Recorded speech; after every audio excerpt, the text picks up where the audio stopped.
तो hello friend, तो आज के अध्याय 7 क्षेत्रीय आकांक्षा में आपका स्वागत है। तो क्षेत्र और राष्ट्रवाद। तो इस टॉपिक को स्टार्ट करने से पहले आप मेरे चैनल को कर दीजिए सब्सक्राइब और बेल आइकन को दबाना ना भूलें, प्लीज़ सपोर्ट मी। तो स्टार्ट करते हैं। 1980 के दशक को स्वायत्तता की मांग के दशक के रूप में भी देखा जा सकता है। इसी दौर में देश के कई हिस्सों में स्वायत्तता की मांग उठी और इसने संवैधानिक हदों को भी पार कर किया।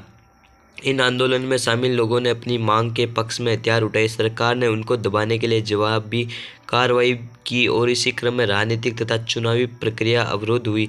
आश्चर्य नहीं है कि स्वायत्तता की मांग को लेकर चले अधिकतर संघर्ष लंबे समय तक जारी रहे और इन संघर्षों पर विराम लगाने के लिए केंद्र सरकार को सलाह की बातचीत का रास्ता अख्तियार करना पड़े अथवा स्वायत्तता आंदोलन की अगुवाई करे रहे समूह से समझौते करने पड़े।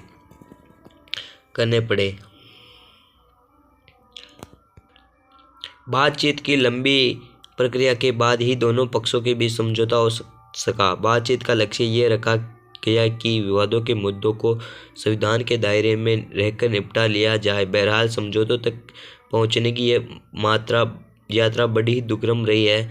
इसमें तब हिस्सा के सवेरे हुए। अब आ जाए आप भारत सरकार का नजरिया। तो राष्ट्र निर्माण की प्रक्रिया और भारत के संविधान के बारे में पढ़ते हुए विविधता की एक बुनियादी सिद्धांत की चर्चा हमारी नज़रों से बार बार गुजरी है।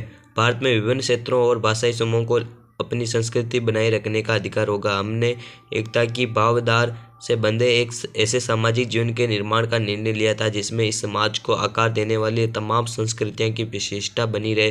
भारतीय राष्ट्रवाद ने एकता और विविधता के बीच संतुलन साधन की कोशिश की है। राष्ट्र का मतलब ये नहीं है कि क्षेत्र को नकार दिया जाए। इस अर्थ में भारत का नजरिया यूरोप के कई देशों से अलग रहा, जहाँ सांस्कृतिक विभिन्नता को राष्ट्र की एकता के लिए खतरे के रूप में देखा गया।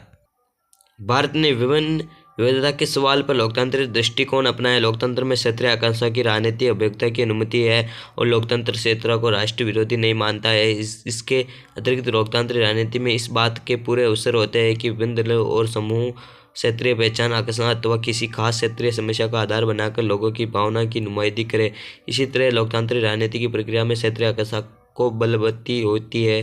साथ ही लोकतांत्रिक राजनीति का एक अर्थ यह भी है कि क्षेत्रीय मुद्दों में समस्या पर नीति निर्माण की प्रक्रिया और समुचित ध्यान दिया जाएगा, उन्हें इसमें भागीदारी दी जाएगी।